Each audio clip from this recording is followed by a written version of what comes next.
Hey, welcome to Odd Fashion. Today we have some cool facts we're going to share with you, so stick around. The Dominican-born famous fashion designer Oscar de la Renta will remain in our memories as a man who had his own style, but was able to look, listen, and encourage what was going on in the world. He dressed divas and first ladies, but he was generous and aware of many mysteries of this world.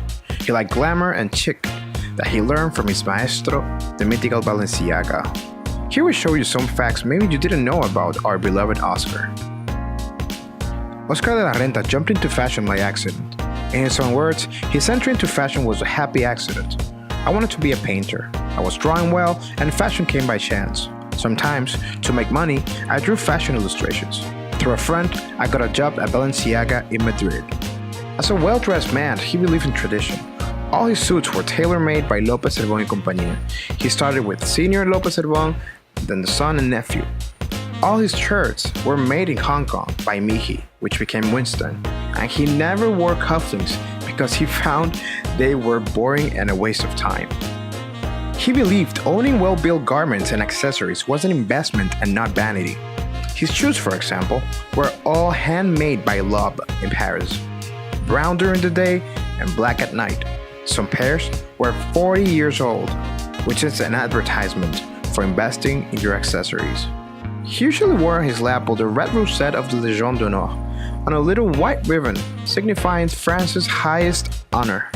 He received it not for his career, but for being a life senator of the Dominican Republic. President Chirac presented to him.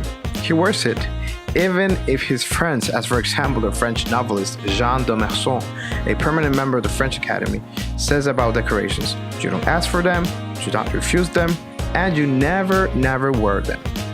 Since the beginnings, he believed in prêt-à-porter or ready-to-wear clothing. After being introduced in the 60s to Elizabeth Arden by Edmond Chartroux, editor of the French Vogue, he tried to convince Arden to go into the ready-to-wear business, but she did not follow him. So, in the mid-60s, he started his own company, and as one time he said, "I'm still here after 50 years." Oscar de la Renta was famously known as for dressing the first ladies of the United States. In an interview, he recalls how he got dressed Hillary Clinton for the first time. Back in '93, he went to a party at the White House with his wife Annette. He saw Hillary, the first lady, and asked her, "Is that my dress?" Luckily, it was. Oscar suggested to his friend Anna Wintour, editor of Vogue, that she put Clinton on the cover, a first for a first lady. He described himself as a control freak and never thought of retiring. In an interview, he highlighted how he was constantly using his iPad to receive all the drawings and the models that his designers made. "I hate that we're retiring," he said, adding that for him, going to the office is like a little kid entering a candy store. He often attributed his success to one main reason.